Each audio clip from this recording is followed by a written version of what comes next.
Hi, I'm Tudor Morgan. And I'm Judith Heinrich.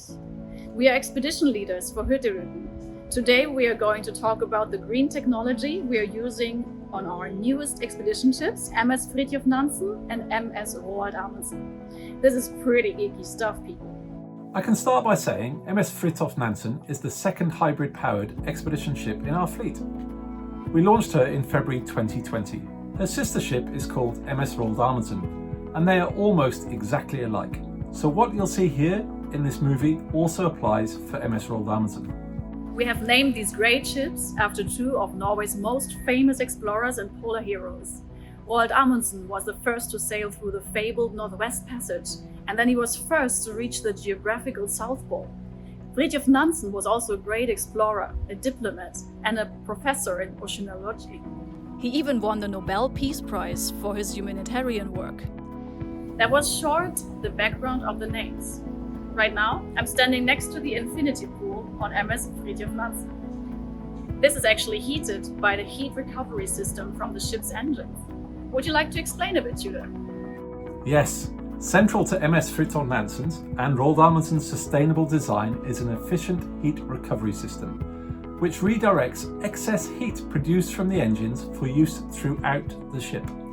This prevents the heat from being wasted or just dumped into the sea. Separate high and low temperature cooling networks and heat exchange boilers optimize the heat energy and distribute it to various sections of the ship. The galleys of the onboard restaurants, the pool, sauna, hot tubs, ventilation and central heating, freshwater evaporators, and even the shower in your cabin all benefit from this recovered heat. And just to explain a bit about our hybrid engines, this means we are using a hybrid diesel-electric system to power the ship. In the engine room, there are 4 latest generation Rolls-Royce Bergen diesel engines. And these engines are coupled to 2 AC switchboards that again are connected to 2 energy storage batteries. This is where we have our spare generator capacity available.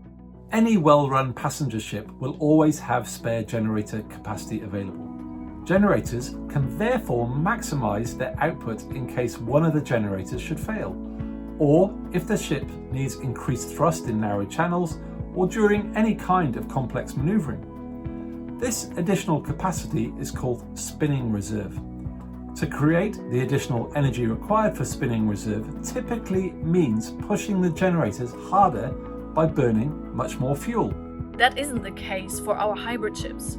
Instead of relying on diesel generators and on greater fuel consumption, which in turn produces more pollutants, we have the option to switch to the clean battery system as the spinning reserve.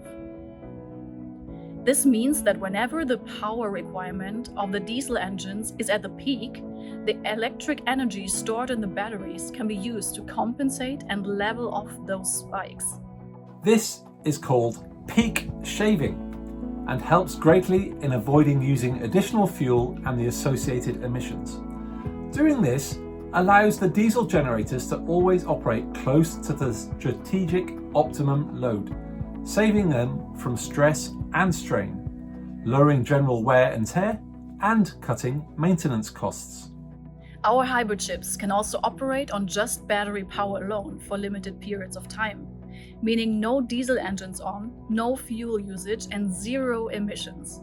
As the technology improves, we hope to be able to extend the duration of this all-electric mode in the not-too-distant future. This green mode is a very desirable function when docked at ports, and not least when we're exploring environmentally sensitive areas.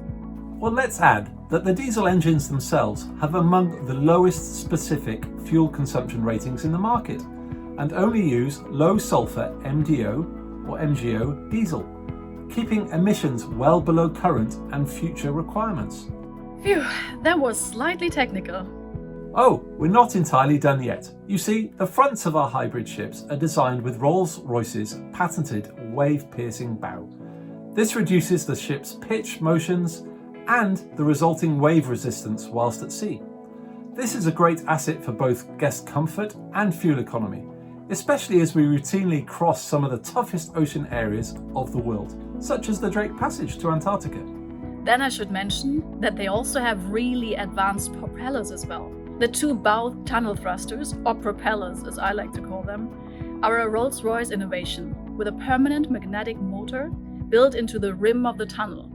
These motors are powerful enough to be able to push or pull with equal mechanical efficiency either way. Compared to conventional thruster types, these hydrodynamic propellers offer much lower drag, lower noise, and lower vibration levels, thereby helping to lessen fuel consumption and improve the sailing experience for you as a guest. So there you have it. Ships filled with green innovation and technical solutions, loads of comfort, great food, super interesting science program, and exploring some of the most pristine and interesting places in the world. Would you like to know more about how the experience on board is? Then take a look at our movie called On Board Our Newest Expedition Ships. You can learn more about our sustainability measurements by seeing the movie Hurtigruten and Sustainability.